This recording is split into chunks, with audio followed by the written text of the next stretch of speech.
السلام علیکم۔ آج کی ہماری کہانی کا عنوان ہے جنگل کی خاموشی۔ ایک گھنا سنسان جنگل تھا۔ درخت اتنے اونچے کہ سورج کی روشنی نیچے تک نہیں پہنچتی تھی۔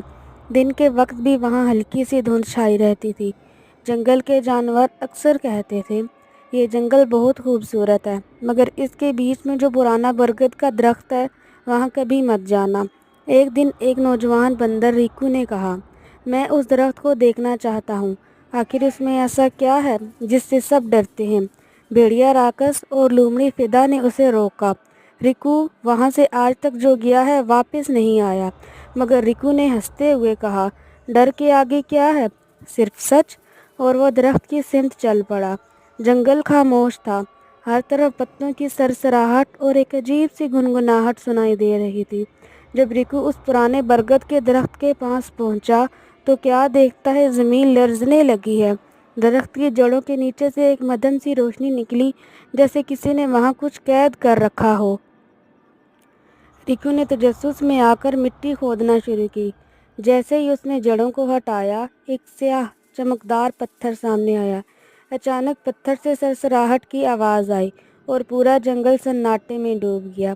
پیچھے سے راکس اور فدا بھاگتے ہوئے آئے۔ ریکو، اسے واپس زمین میں ڈال دو، وہ شاپت پتھر ہے۔ مگر تب تک دیر ہو چکی تھی۔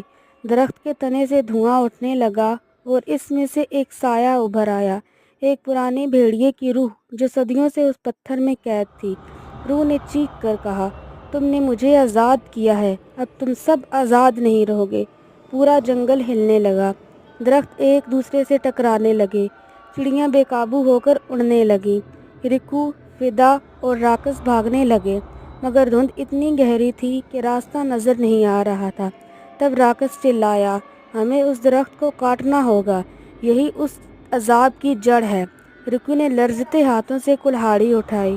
ہر وار کے ساتھ درخت چیخنے لگا، جیسے کوئی زندہ وجود ہو۔ ایک وار، دو وار، تین وار، درخت زمین پر گرا اور اس کے گرنے کے ساتھ ہی پتھر ٹوٹ گیا۔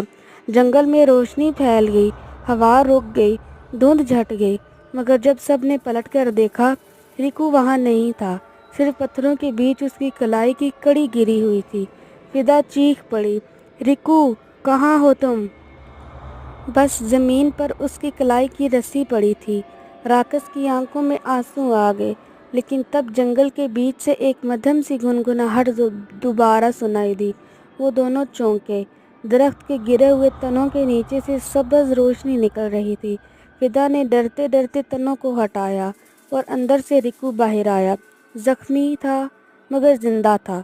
اس کے ہاتھ میں وہی ٹوٹا ہوا پتھر تھا، مگر اب وہ چمک نہیں رہا تھا۔ ریکو ہلکی سی مسکراہٹ کے ساتھ بولا، وہ روح ختم نہیں ہوئی، میں نے اسے آزاد نہیں کیا، میں نے اسے آزاد کر دیا ہے، میں نے اسے ہمیشہ کے لیے آزاد کر دیا ہے، اور اس نے وعدہ کیا ہے کہ اب یہ جنگل کبھی خاموش نہیں رہے گا۔ اتنا کہہ کر ریکو بے ہوش ہو گیا۔ اگلے دن جب وہ جاگا، پورا جنگل بدلا ہوا تھا۔ پرندے خوشی سے چہک رہے تھے، ہوا صاف تھی اور دھند بھی غائب ہو چکی تھی، اور برگد کے درخت کی جگہ ایک نیا ننھا پودا اگایا تھا۔ راکس نے کہا، یہ اس کی قربانی کا نشان ہے۔ فدا بولی، نہیں، یہ نئی زندگی کی شروعات ہے۔ ریکو مسکرا کر آسمان کی طرف دیکھنے لگا۔ بادلوں میں اسے لگا جیسے ایک بھیڑیے کی روح ہنس رہی ہو، پرسکون، آزاد اور محافظ کی نشانی کی طرح۔ اور یہیں پر ہماری یہ کہانی ختم ہوتی ہے۔ تو کیا سیکھا آپ نے اس کہانی سے؟ یہی نا کہ کبھی کبھی اندھیرا ختم کرنے کے لیے اس کے دل میں روشنی کو جگانا پڑتا ہے۔ بہت بہت شکریہ۔